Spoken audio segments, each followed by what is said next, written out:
बाल विकास एवं शिक्षा शास्त्र के प्रश्नों की अभ्यास श्रृंखला को आगे बढ़ाते हैं।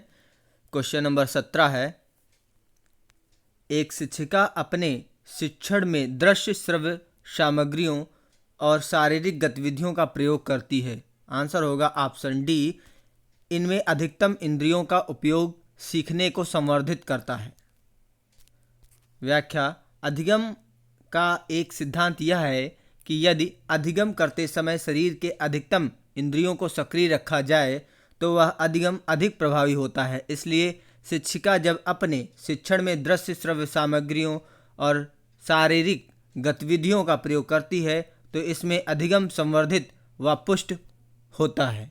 क्वेश्चन नंबर 18, कोहलबर्ग के अनुसार सही और गलत के प्रश्न के बारे में निर्णय लेने में शामिल चिंतन प्रक्रिया को कहा जाता है। आंसर होगा ऑप्शन सी, नैतिक यथार्थवाद। व्याख्या, कोहलबर्ग के अनुसार सही और गलत में प्रश्न के बारे में निर्णय लेने में शामिल चिंतन प्रक्रिया को नैतिक यथार्थवाद कहा जाता है। इस अवस्था में व्यक्ति सार्वभौमिक मानवाधिकार पर आधारित नैतिक मापदंड बनाता है। जब कोई व्यक्ति अंतरात्मा की आवाज़ के द्वंद्व के बीच फंसा होता है तो वह व्यक्ति अंतरात्मा की आवाज़ सुनता है और नैतिक यथार्थवाद का रास्ता अपनाता है। क्वेश्चन नंबर 19, एक विद्यार्थी अपने समकक्ष व्यक्तियों के समूह के प्रति आक्रामक व्यवहार करता है और विद्यालय के मानदंडों को नहीं मानता है। विद्यालय के मानदंडों को नहीं मानता है। इस विद्यार्थी को डैश में सहायता की आवश्यकता है। आंसर होगा ऑप्शन ए, भावात्मक क्षेत्र।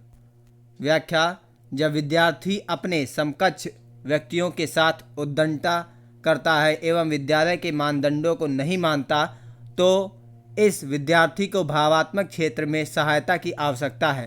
क्वेश्चन नंबर 20, शिक्षकों को यह सलाह दी जाती है कि वे अपने शिक्षार्थियों को सामूहिक गतिविधियों में शामिल करें क्योंकि सीखने को सुगम बनाने के अतिरिक्त ये डैश भी सहायता करती है। आंसर होगा ऑप्शन डी, सामाजिकरण। व्याख्या, विभिन्न कक्षा के विद्यार्थियों को एक साथ गतिविधियों में शामिल करना उनके सीखने को सुगम बनाता है एवं ये सामाजिकरण में सहायता करती हैं। क्वेश्चन नंबर 21, समावेशी शिक्षा उस विद्यालयी शिक्षा व्यवस्था की ओर संकेत करती है जो, आंसर होगा ऑप्शन डी, जो उनकी शारीरिक, बौद्धिक, सामाजिक, भाषिक या अन्य विभिन्न योग्यता स्थितियों को ध्यान में रखे बगैर बच्चों को शामिल करती है। व्याख्या, समावेशी शिक्षा उस विद्यालयी शिक्षा व्यवस्था की ओर संकेत करता है जो सामान्य शिक्षार्थियों के साथ शारीरिक रूप से दिव्यांग शिक्षार्थियों को शिक्षा प्रदान करता है। इस प्रकार की शिक्षा व्यवस्था में शिक्षार्थियों की शारीरिक, बौद्धिक, सामाजिक, भाषिक या अन्य विभिन्न योग्यताओं व स्थितियों को ध्यान में रखे बगैर सभी समान व उपयोगी शिक्षा उपलब्ध कराता है।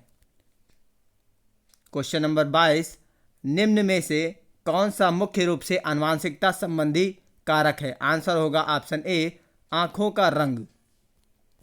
व्याख्या, आनुवांशिकता में किसी व्यक्ति से उसके बच्चे में कुछ गुण जाते हैं जैसे आँखों का रंग आनुवांशिकता के लक्षण के कारण होता है। क्वेश्चन नंबर 23, शिक्षकों को अपने विद्यार्थियों की त्रुटियों का अध्ययन करना चाहिए क्योंकि वे प्रायः डैश की ओर संकेत करती हैं। आंसर होगा ऑप्शन डी, आवश्यक उपचारात्मक युक्तियों। व्याख्या, शिक्षकों को अपने विद्यार्थियों की त्रुटियों का अध्ययन करना चाहिए क्योंकि वे प्रायः आवश्यक उपचारात्मक युक्तियों की ओर संकेत करती हैं। क्वेश्चन नंबर 24, सीमा हर पाठ को बहुत जल्दी सीख लेती है जबकि लीना उसे सीखने में ज़्यादा समय लेती है। यह विकास डैश के सिद्धांत को दर्शाता है। आंसर होगा ऑप्शन ए, व्यक्तिक भिन्नता। व्याख्या, यदि कोई शिक्षार्थी किसी पाठ को जल्दी सीख लेती है जबकि दूसरी शिक्षार्थी सीखने में ज़्यादा समय लेती है तो इस प्रकार के लक्षण व्यक्तिक भिन्नता के सिद्धांत को दर्शाती हैं। क्वेश्चन नंबर 25, निम्न में से डैश के अतिरिक्त सभी वातावरणीय कारक विकास को आकार देते हैं। आंसर होगा ऑप्शन डी, शारीरिक गठन। व्याख्या, शारीरिक गठन के अतिरिक्त सभी वातावरणीय कारक विकास को आकार देते हैं। शारीरिक गठन विकास का जैविकीय कारक है। क्वेश्चन नंबर 26, श्रवण ह्रास से ग्रसित बच्चे कक्षा में किस सबसे मुख्य नैराश्य कुंठा का सामना करते हैं? आंसर होगा ऑप्शन ए, दूसरों के साथ संप्रेषण करने तथा सूचनाओं को बांटने में अक्षमता। व्याख्या, श्रवण ह्रास से ग्रसित बच्चे कक्षा में सबसे मुख्य नैराश्य का कारण है दूसरों के साथ संप्रेषण करने तथा सूचनाओं को बांटने में अक्षमता का सामना करना। क्वेश्चन नंबर 27, डिसलेक्सिया मुख्य रूप से डैश की समस्या से संबंधित है? आंसर होगा ऑप्शन बी, पढ़ने। क्वेश्चन नंबर व्याख्या देख लेते हैं। डिसलेक्सिया एक अधिगम विकलांगता है जिसका प्रकटीकरण पठन विकार के रूप में होता है, अर्थात डिसलेक्सिया से ग्रसित बालक पढ़ने में कठिनाई अनुभव करता है। क्वेश्चन नंबर 28, प्रतिभाशाली विद्यार्थी अपनी क्षमताओं को तब विकसित कर पाएंगे जब, आंसर होगा ऑप्शन बी, वे अन्य विद्यार्थियों के साथ अधिगम प्रक्रिया से जुड़ते हैं।